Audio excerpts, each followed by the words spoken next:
Hello everyone, it's Toon World. It's definitely been a while and I'm sorry to have been gone. As I had mentioned, it was just very busy for me the past few weeks, just dealing with like academics, extracurriculars, and also like personal stuff.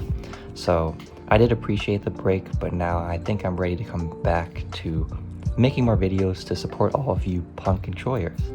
And to those of you that are currently subscribed, thank you so much for staying with me. I do appreciate it, just having those long-term viewers that are willing to support me even during these times of sort of high stress or just being busy. Anyway, that out of the way, of course, I'm willing to talk more about it in the comments if you'd like, but for now, the main focus of today's video, we have for you a top 10 deck list at a 54-person DIFO Box Tournament. And interestingly, as you might have seen in the title, this is a pre-DIFO deck list. You're probably wondering, Toon World, why are you kicking off your return with a pre-DIFO deck list instead of a post-DIFO deck list, especially in the case where, of course, DIFO is about to be right around the corner. We had Sneak this weekend, or I guess last weekend or previous weekend, whenever it is you're watching this video. And of course, the following week, we're going to have DIFO releasing with our lovely Deer Note and our lovely Psychic and Punisher as inclusions to the deck. And the reason why is because I wasn't able to get my hands on 2 Deer Note, which I'm playing it at 2, and I wasn't able to get my hands on Psychic and Punisher.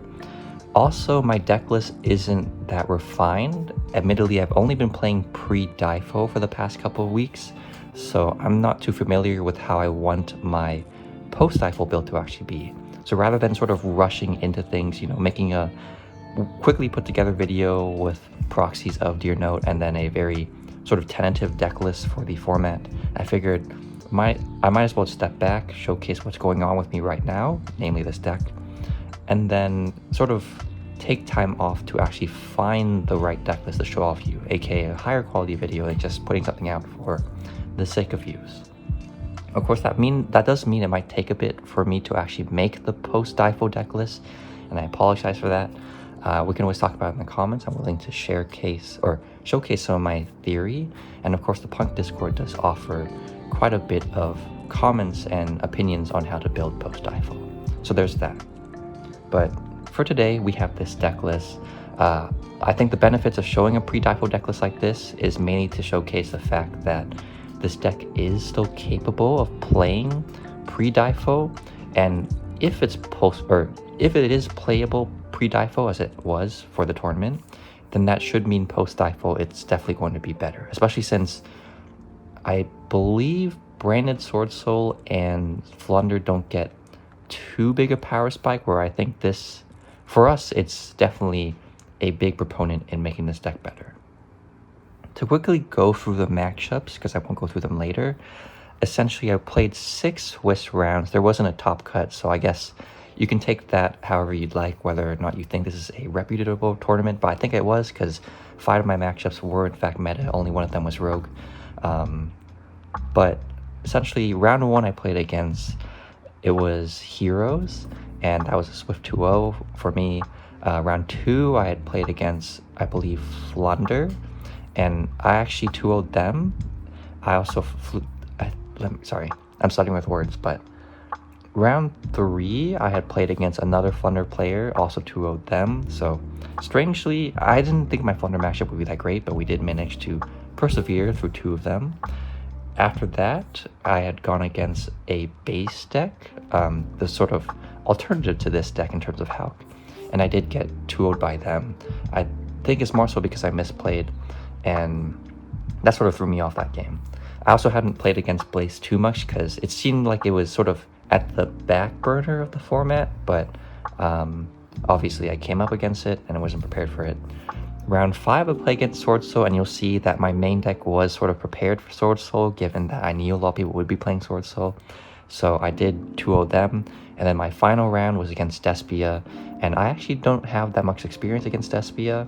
Also, I kind of opened poorly against them, and so I lost that matchup at the end. But out of 54 players getting 10 plays with a pre-DIFO pure Punk deck list, I'd say it's pretty solid overall in terms of performance, and so I'm happy to showcase with all of you what my deck is, how it performs, and of course I'll talk later about what I would do with this deck list post-DIFO. For the video itself, we'll talk about the main deck first, the extra deck, then the side deck. I'll have a concluding segment with sort of my comments on how to change this deck for post-DIFO, and then there will be a quick combo tutorial on how this deck functions, since it's not as typical as you might think in terms of Halcorodon. But aside from that, I do want to put in the usual disclaimer. Remember that this is my deck profile. You do not have to follow it. You are your own individual at the end of the day. You have your own preferences, and so you can build up the deck however you like, regardless of what I have here today. So all of that out of the way, it's already been 6 minutes, but thank you for listening to me sort of rant on about all this. We'll get on with today's video. So sit back and enjoy, like and subscribe if you haven't subscribed already. Again, appreciate all of you that have already subscribed and stayed with me. And I'll finally start talking about my deck choices. Okay, so for the main deck, some of this is gonna seem pretty familiar, and that's because of course pre-DIFO there's not really too much stuff you can do with the deck, albeit I did manage to find a way to make it work.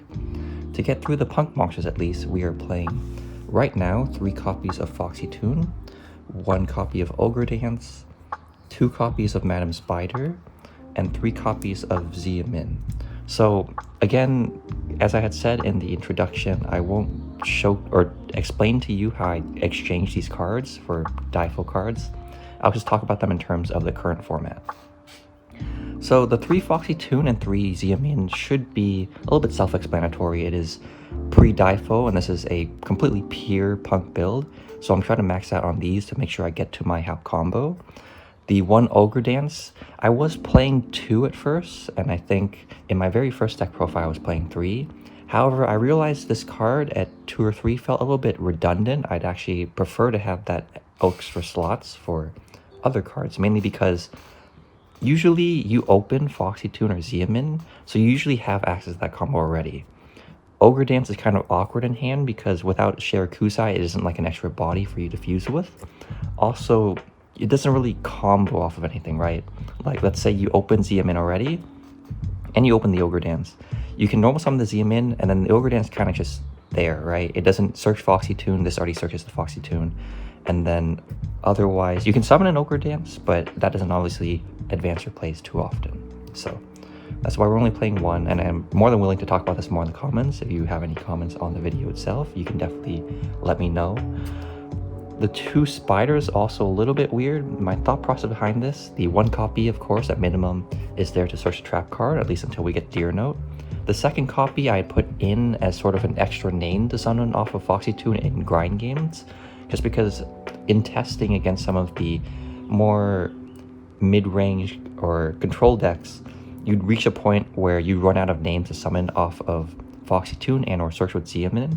So having the extra Madam Spider was there as sort of help for that. However, in actuality, when I went through the tournament, it didn't really fare that well. I never got to that point where I needed the 2nd spider, so I do wish this was an extra, or a different slot, I mean. And yeah, so next we'll go to the sort of supporting cast. We have Despot 001, we have Mecha Phantom Beast Colt Wing.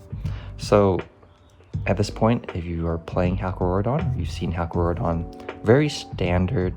The Despot 001 is necessary for the combo, and I opted to play Colt Wing. I know this is a 40 card deck, as you'll see, and I know that this is a very potent brick in many hands. However, I did sort of compensate with that, or for that, with the way I built the extra deck.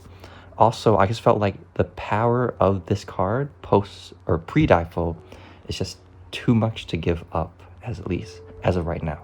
Like, I think post-DIFO you can definitely cut this card because you have more options at that point, but for now I did keep it in.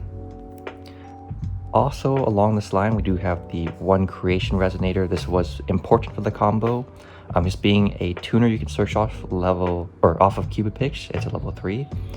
The alternative to this would be Psychic Tractor, which we are playing, and I am playing 3 mainly because, as you will see, one of my main combos is I try to go for Ravenous Croco Dragon to draw cards, and having extra level 3 bodies in hand helps you get there. And I'll show you that in the combo later, but for now you just have to take my word for it. So the 3 tracker, very nice for that. Also nice for when you need to make Zeus or something. Zeus did come up quite a bit as a sort of like going second play or a out your opponent's board before you make Hulk if you can sort of play. And I did play more than just these in terms of level 3 extenders. We have Creation Resonator, Psychic Tracker. Even though the following aren't searchable off of Cupid Pitch, they were definitely still detrimental to the Stratagem. We have 2 Dangers, Jackalope and Tsuchinoko. We also have 2 Wielder.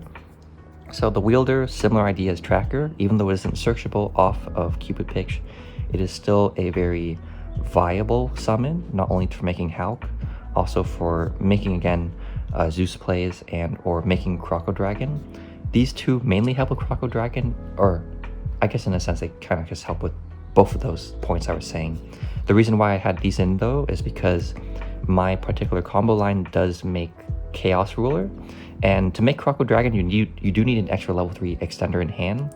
Sometimes you won't have it, and Chaos Ruler can sometimes grab it, but of course since the psychic monsters here are earth monsters, I needed something that could be searched off of Chaos Ruler rather than being dumped by Chaos Ruler. And so these were the only 2 reliable level 3 dark monsters that could be summoned without any restrictions, such as Moonstar's restrictions of only being able to be used for dark synchro monsters, and or things like Kagamucha Knight, which you need a normal summon in order to get it out. These could just essentially be free bodies at any station or combo.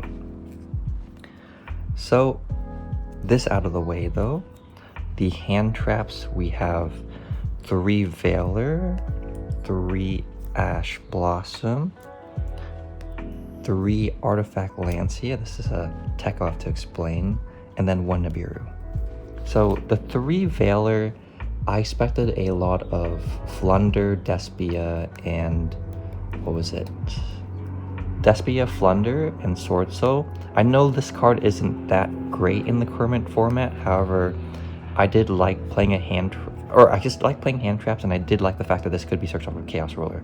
And it does help being able to stop Alubur. It also helps stop the Flunder combos if they don't open the Quick Play spell or a Book of Moon or something. And of course with Sword Soul you can stop Moyi, albeit that isn't the greatest play. It does at least put a sort of wrench in their plans at the moment. Ash Blossom, also not as great as you'd think this format. That's something I encountered today. But again, it does help in those lines where Bird doesn't have a way to chain block their normal summon. It also helps against, to an extent, Sword Soul with the Rhoda they have. And then definitely good for Branded since you do hit Branded Fusion. But these hand traps definitely a little bit wary about. I think that's more so because the current format hand traps are kind of being phased out. Everyone's just playing gas, and not all hand traps are going to be able to stop gas. But for the tournament itself, I did like these. Artifact Lancia, as I had expected a lot of Sword Soul and Flunder, so I've put this in as sort of a cheeky pre-side. Don't tell anyone that. But essentially, it did perform well. Or I think it could perform better in the sense that against Flunder, I actually won both of my dice rolls. I didn't mention that earlier, but I won most of my dice rolls, got the full combo off, and had enough sort of cards to stop them without the Lancia. And then, of course, since I would go second, I would just side in a ton of going second cards, including Droll, and the Droll was a lot more effective than the Lancia in that case. But this was helpful against Sword Soul. I was able to get a sort of clever win off of them game 1, and then game 3, I was able to draw into this with my combo, and that helped stop them. Finally, Nibiru. I'm not playing more than one just because Nibiru isn't that great in this format. Even though Despia does play into it now, they can still play through it. And then all the other decks have a way of stopping it. Flunder, of course, doesn't really play into it. And then Sword Soul can push through it or make Baron beforehand. This is more so just here for the cross out. I am, of course, siding to Nibiru in case I do come up against those matchups. And the hero player I played against, the Nibiru, was important, but otherwise, I wouldn't suggest sort of playing too much of Nibiru right now. At least that's my take on it. But yeah, for the most part, this is the main deck. Overall, mostly satisfied with it, but I will talk more about my satisfaction later on when we actually get to the sort of whole deck list breakdown at the end. So from here, we're going to go to the spells and traps. Okay, so for the spells and traps, this is going to be pretty straightforward in terms of what you'll see. And there's nothing really new, especially since it's still pre-DIFO. We don't have as much flexibility with the deck quite yet. So we're playing 3 copies of Emergency Teleport, 3 copies of Crossout Designator, this is for the spells of course, 1 copy of Called by the Grave, and 1 copy of Monster Reborn. Now, the 3 each tally should be self-explanatory. It resources out all of your psychic monsters, including your punk monsters, so I'll just leave that there. The 3 crossout, this is here to stop hand traps, especially since we're playing a very combo-heavy deck that relies on help resolving. I didn't actually draw this too much throughout the tournament. I actually believe most of my opponents didn't draw any hand traps, bar a few games, but regardless, in testing this was a beautiful card, and I do not expect you to cut it, especially post-DIFO when we're still sort of a combo deck overall. Call by the Grave, same idea as Crossout Designator, just there to stop hand traps. This did help me win a game against Flunder just because I was able to stop their D-Shifter. I don't mean to paint this deck list as a lucky deck list, but regardless, I do think it was built well for the current format I was playing at that tournament. Finally, the 1 Monster Reborn, sort of like Lancia, it's sort of like a cheeky pick I threw in, and it didn't come up, at least during the tournament, though when I was testing, it was a very nice card for either catching your opponent off guard, extending your plays, so forth, so I do like this as a slot. Of course, you're perfectly entitled to cut it if you'd like, since you're going first deck, you can always have it be replaced with something else that's better for going first, but up to you at the end of the day. For the traps, we're playing the 1 Gabu, should be self-explanatory, Madam Spider searches this, and then this is going to be a very odd ratio that might tilt some of you, but I was only playing 2 Imperm. Reason why was it's a very weird thought process. I just wanted like an extra slot, like the 3rd Imperm slot, replaced with an extender. I was also playing 3 Imperm already, 3 Veiler already, which could be searched off of Chaos Ruler. And then as you'll see with the Crossbow Dragon line I have set up, you were drawing into a lot of hand traps already, so I felt comfortable with how it was. I think realistically you probably should play 3 since 3-ups are better, but it worked out for me today, so I'll keep that there. Now we'll get to the extra deck and then the rest of the video from there. Okay, so for the extra deck, I do want to preface, and I know I'll go into this more during the concluding remarks, but since this is a pre-DIFO deck list, there's a lot that's going to be different from a post-DIFO deck list. I do think a lot of this extra deck will need to be changed, especially when I put in Deer Note and Psychic and Punisher, since it does change up the combos. You don't need Holt Wing anymore necessarily, so I'll get to that when I actually make the post-DIFO deck list, and then of course when we get to the concluding remarks. Regardless, for the XYZs, we're playing XYZs, Links, and Synchros. We have 1 Fortune Tune, 1 Break Sword, and 1 Zeus.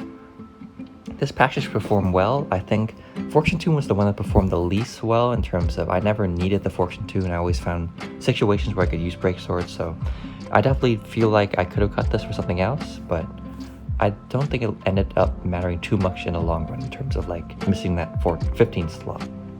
The Break Sword, of course, is great, not only for baiting out your opponent's interruptions in some situations, but then it does help make Zeus whenever you, of course, enter the battle phase, etc.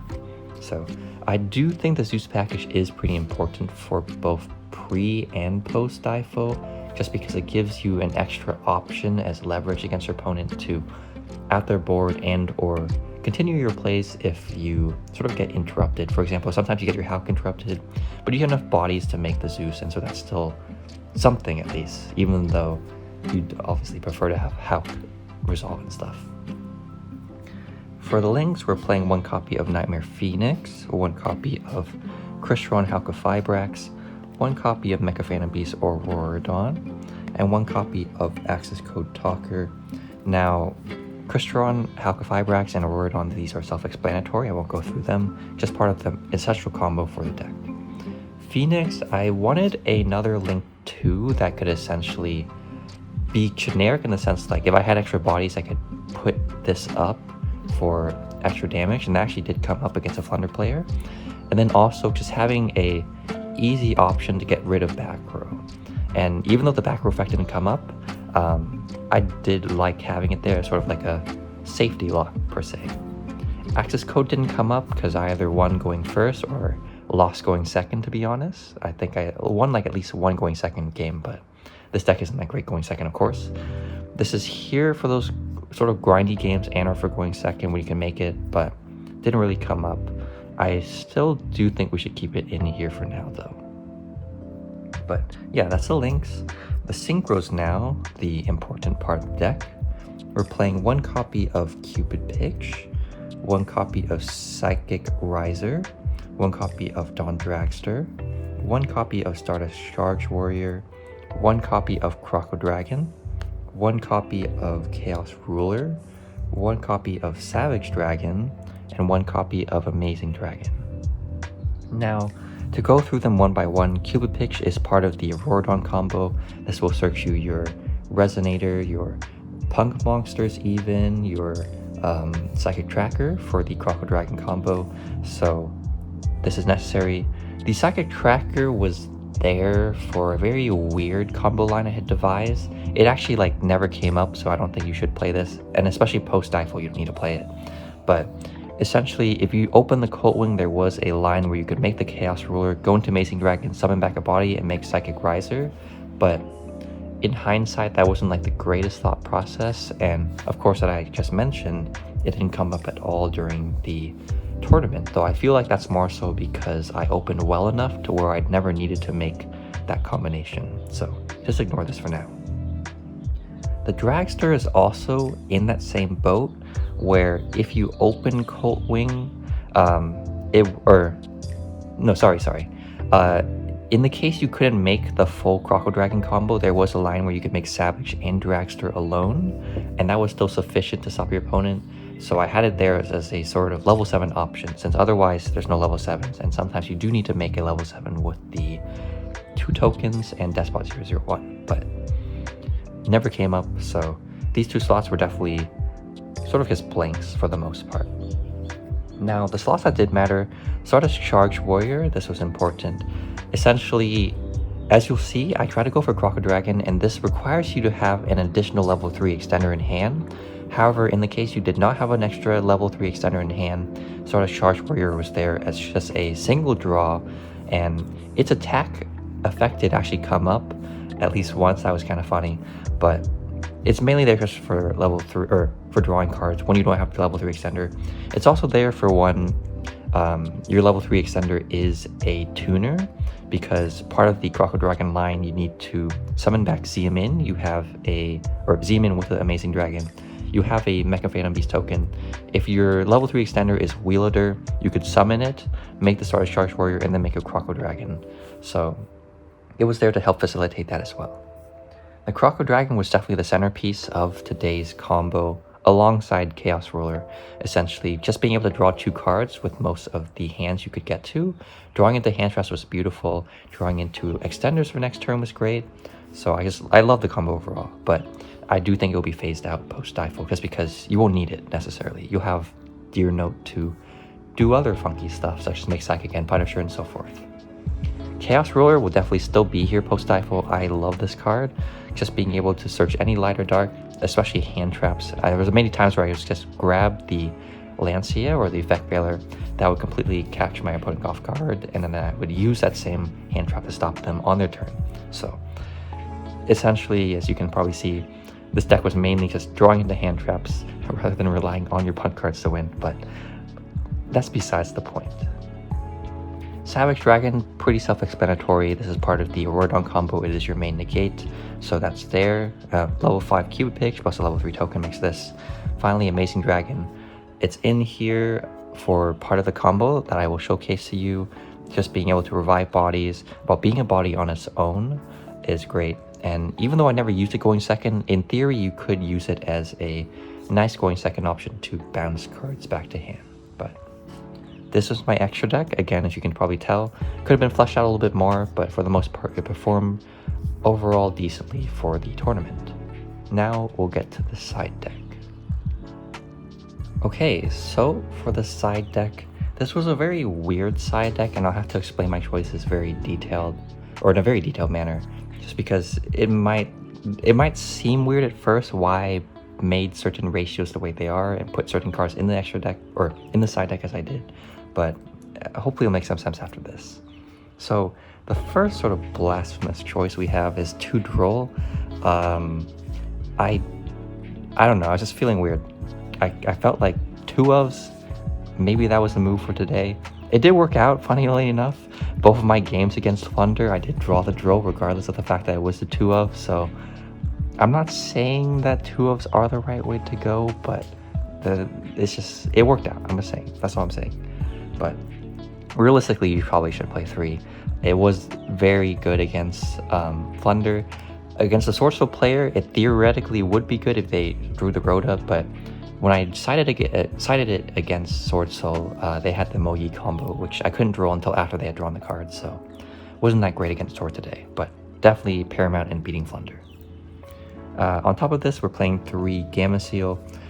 This was mainly for Rogue. I figured this tournament wouldn't be too sort of competitively heavy per se, at least in the first few rounds, and I wanted this as a sort of option to out random decks that I would have to deal with. Let's say Ignister, for example, having something to out the Arrival, since otherwise I don't have any out aside from Access Code, which is hard to make given the way Ignister plays, or something like essentially just random negates that you might see from Rogue decks. For example, the Hero player, I didn't side this in against them, but theoretically you could probably have hit the Dark Law if they made it. I do think realistically this could have been the Gardarla, the Wind Kaiju, just so that you could get rid of the Wind Barrier statue, but again, didn't matter too much since I did win both of my Flunder matchups. After this, we're playing 2 copies of Nibiru. This makes more sense than the latter 2 potentially. We were already playing 1 in the main for crossout, and then having the 2 in the side assures that you can beat those matchups that do play into Nibiru. For example, so a lot of the Rogue decks that I didn't end up playing against, but that I could have seen potentially. You can't always prepare for what you see, or you can't always predict what you'd actually see, but this was here in case I had seen Rogue a lot. On top of this, or after this, for the spells and traps, we're playing 3 copies of Cosmic Cyclone. These are the only spells we're playing on the side. And this really carried me throughout the tournament. It's just being able to stop some of those random one-of back rows. Featherstorm from Flunder, stopping the branded in red, even though I still lost against the branded player, and then stopping Blackout and so forth. So Cyclone was definitely an MVP for today. I was thinking about playing Evenly or Lightning Storm, but those wouldn't have come up, so definitely encourage playing Cyclone. These next 2 choices are definitely, I keep using the word definitely, sorry, just trying to be as genuine as possible on this, but we have 2 copies of Gravity Collapse, 2 copies of Anti-Spell Fragrance. In hindsight, or I feel like these would have been good. It's just that the games, I never had a game where these came up, in the sense that the matchups where I played against them, like for example Flunder, I would have side-ended like Collapse or Fragrance, but I won my game once against Flunder, and then I also won my game 2s against Flunder where they went first, so I never really sided these in against them. Against the other matchups, the other cards were sufficient to beat them. So I feel like these 2 cards could come up, but they didn't get to showcase themselves too much just because I couldn't use, or I was in a well enough position to where I didn't need to use them. Realistically, you probably could cut either of these. The Gravity Collapse is a little bit iffy. It's kind of a more funny card than it is an actual tech per se, I think, for the format. Anti-Spell, I do think it could also come up since some people are playing Anti-Spell, for example Flunder, but I guess it depends on the build itself. So these slots didn't really come up, but you'd have to test a little bit more before saying whether or not you actually wanted to exclude them, like I'm considering. The 15th card was Red Reboot. I didn't side this in at all. It was there for back row based decks. I also reasoned I could use this against Flunder to stop Featherstorm, etc. But the Cyclones were sufficient enough, and as I had mentioned, I had drawn Droll against Flunder, so they couldn't even play anyways, so it weirdly panned out. I know a lot of my choices so far, you're hearing me say, well, I kind of got lucky, and to an extent that is what it is, but at the same time, I think the deck was just built well enough on its own to where some of these choices weren't as relevant as they needed to be. So moving forward, I definitely changed some of this, but I'm sure all of you are more interested in the combos that I have, or the main combo I had, as well as the changes I would make to this deck list for post-DIFO, so I'll get to that now. Okay, so the combo for this, I'm just going to show in terms of a ideal sort of 3-card hand. I won't sort of shuffle my deck and do the usual things I would do in a actual combo tutorial, just because at this point you know what Hakorodon does, and pre-DIFO this deck doesn't really have too much variance, or I mean too much flexibility in its plays. It's usually just make Hawk or lose, so I figure I just show you the combo and get it out of the way. So the main, playing this, it starts out very similar. I think the main parts you're going to want to pay attention to is later when we actually get to the Croco Dragon part, but of course you normal summon Zeamin, you grab your copy of Foxy Tune, discard Foxy Tune, discard your copy of a random card in hand. I'm going to put these to the side. Remember that because of the way my camera works, we're going to have to make these zones a little bit awkward. Foxy Tune will summon out the Spider. The Spider will then search your copy of Gabu. You can then go these two into your copy of Hakofibrax. Put it right there. Go into your copy of Hakofibrax summons out the 001. Let me put this back. You can then go these two, make the Aurorodon. Aurorodon will summon 3 tokens, which I do not have a dice for, but pretend they're there. That will summon back the 001. The 001 and the token can then go into your Cupid Pitch. You still have 2 tokens. You can go Aurorodon effect, tribute the 2 tokens off, summon a Colt Wing. Colt Wing will summon 2 tokens. That will summon back the 001. Cupid Pitch will go with the 1 token. It's level 5 right now because of its effect. You will make a Savage Dragon. Savage Dragon will equip the Hakofibrax, while Cupid Pitch will grab you your copy of Creation Resonator. This is kind of getting scuffed, but oh well. You have a level 7 Colt Wing, a level 1 Despot 001. You take these two, make your copy of Chaos Ruler. Chaos Ruler effect will activate. That mills the top 5 cards of your deck. You grab a Lighter Dark, so this is the way you get some of your hand traps. You can grab Veiler in this case.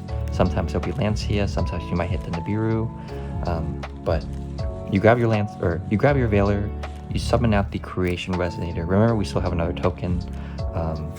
You go Creation Resonator plus the Chaos Ruler into your Punk Dragon. Punk Dragon can then summon back, or sorry, Amazing Dragon. I can't believe I forgot the name. But Amazing Dragon can summon back your Zeamin. You still have a token on board. You have a level 3 on board, so you can summon your Psychic Tracker. Psychic Tracker plus a token plus Zeamin can make your copy of Croco Dragon, and then Croco Dragon can draw 2 cards, and these won't always be hand traps. I rigged it for now just to showcase to you the full potential, and this did happen during the tournament, but of course it won't always happen. Nonetheless, this is what I try to go for, where you're trying to draw through your deck 4 hand traps that can stop your opponent, since we know that the sort of combo on its own isn't sufficient to stop end boards, at least pre-DIFO, right? Like, you can make with Colt Wing, say Savage plus, what is it, Riser Dragon with Snow Engrave, a Dragster on field, Gabu set, but sometimes hand traps are more effective in that case just because they don't lose to some of the board breakers people are playing, and not many people can play around all the hand traps, especially since you only have 1 cross out in some cases, 1 called by, etc. So this is essentially the main combo we try to go for. Of course, there are some variants involved. For example, if you draw the Colt Wing, as I had mentioned, you can go for Riser. In the case you didn't have the Psychic Tracker here, you can make the Stardust Charged Warrior instead, draw a card, which would net you the Lancia. Sometimes you might have drawn into one of the tuners, wielder. You can summon the wielder and make Crocodile Dragon for the additional draw, so forth. So overall, I think the stratagem performed pretty well. I mean, again, 10th place at 54-person tournament. Not the biggest, but still a formidable tournament nonetheless. But I do like the way this deck played. And so if it was still pre-DIFO, I'd recommend this. The post-DIFO, we will have to make changes. But regardless, I do appreciate that you are here willing to sit through and sort of bask in what the deck can do before it gets its power cards.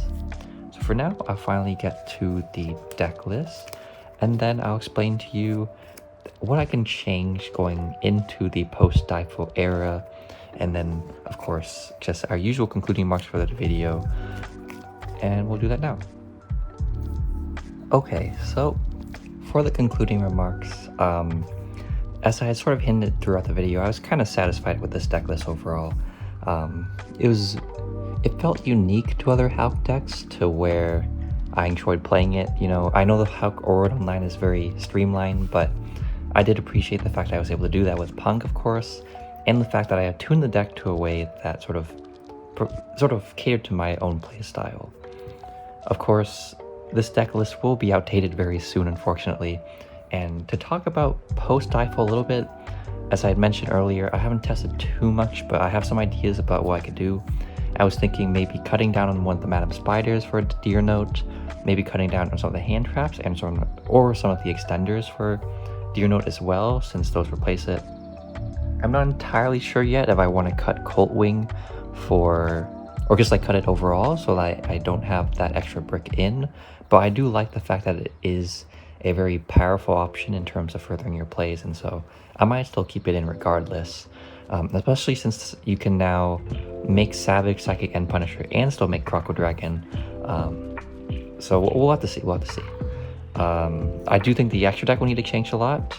I'll probably have to cut the Psychic Riser, the Phoenix, the Dragster, especially since Deer Note gives you the extra body. I might keep in the Charge Warrior, not sure, but the other links, the XYZs, and the Synchros here, I do think are pretty core to how I want to play the deck. Aside from that, I'm trying to think, for Pier at least, that's what I would probably do.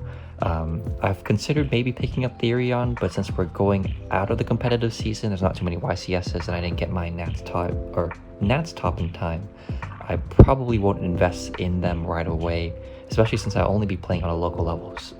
Moving forward, not really a DB tester as well, so we'll see on that. But for Pier, yeah, just find some spots to put Deer Note in, probably change up the hand trap line, and change up the extra deck. That's really all I have to say for it. I know I was like sort of trying to make it sound like I had a lot to change for post-DIFO, but it probably won't be that different from this list. So I think that's all I have to say in regards to this. I guess final remarks on P.U.N.K overall. I do think it has potential moving forward. As you can see, very condensed engine that still puts out a lot of power, at least while Hulk is still legal. Of course, Hulk could definitely be banned in the next couple of weeks for all we know, but for now, I do like what it offers in terms of that. And I love the art style, of course. Play style could be a little bit better, but I'm okay with it just because it's for a deck that I perceivably will be with for a while. So for those of you playing now, I'm glad you're playing P.U.N.K. For those of you that aren't playing P.U.N.K yet, I do encourage looking into it if you'd like. It's very cheap overall, especially with the Hulk reprints. And of course, you don't need to get the collector's rares like I do. You can always buy the ultras, and of course, some of these dragons might be a little bit expensive, but I think you could probably build this deck for under 100, and minus like cross-outs and stuff. This out of the way, that is all I really have for the video, so thank you to all of you for watching. I do appreciate it, per usual, especially those of you that have been waiting and are willing to wait for me to return, willing to still keep up with my videos, comment to check in how I was doing and so forth. I love all of you. For those of you that haven't subscribed yet, of course, feel free to subscribe if you like the video, comment below. You don't have to subscribe, but I do love having new people joining the team as we move forward to closer and closer to those 1K subscribers. I have to think about what I want to do with the 1K subscription threshold, but yeah, very sort of honest ending. Hopefully have hopefully you have a good rest of your day. Hopefully you enjoy the deck profile, and Toon World signing out. Fly me to the moon.